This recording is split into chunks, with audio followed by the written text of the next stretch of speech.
The dark truth is that it's become very hard to find anyone, and certainly anything, more interesting than a smartphone.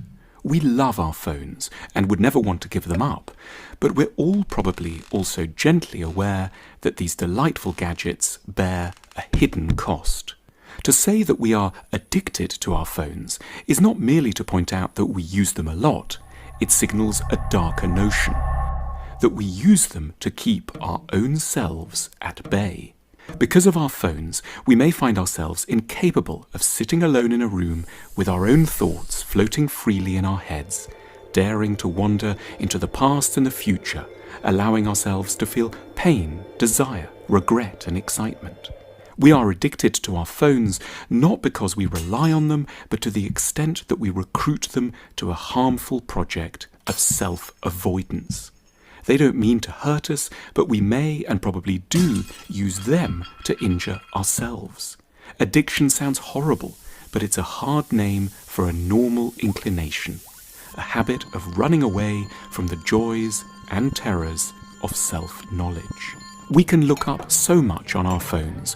We can, if we're inclined, check up the population of Lima, 8.73 million, who won the ladies' final at Wimbledon in 1997. Martina Hingis, the definition of tautology, saying the same thing twice, though in different ways.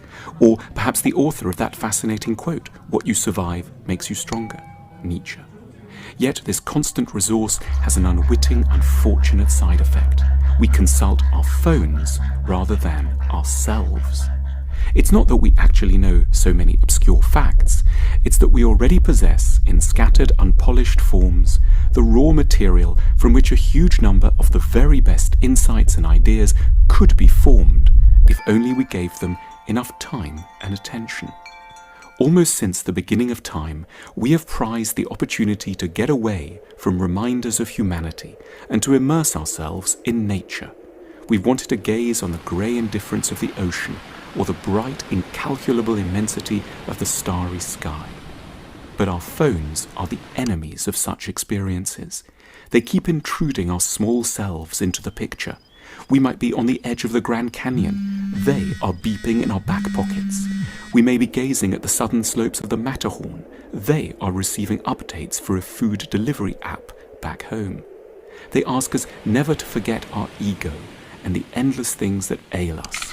Without meaning to, they strip away the help that the grandeur of nature can offer us.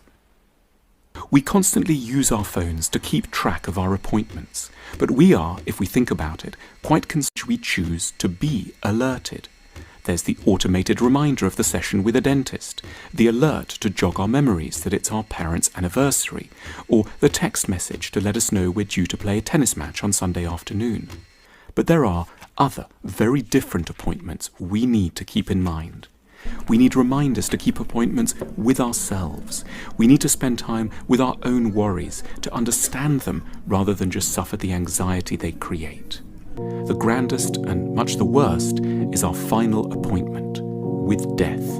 We don't know how many days we have left to count down, but what we need reminding of is not the day and the hour, but the fact. Ideally, we'd get a message every morning. Memento homo quia pulvis es, et in pulverem reverteris. Remember you are made of dust and will be dust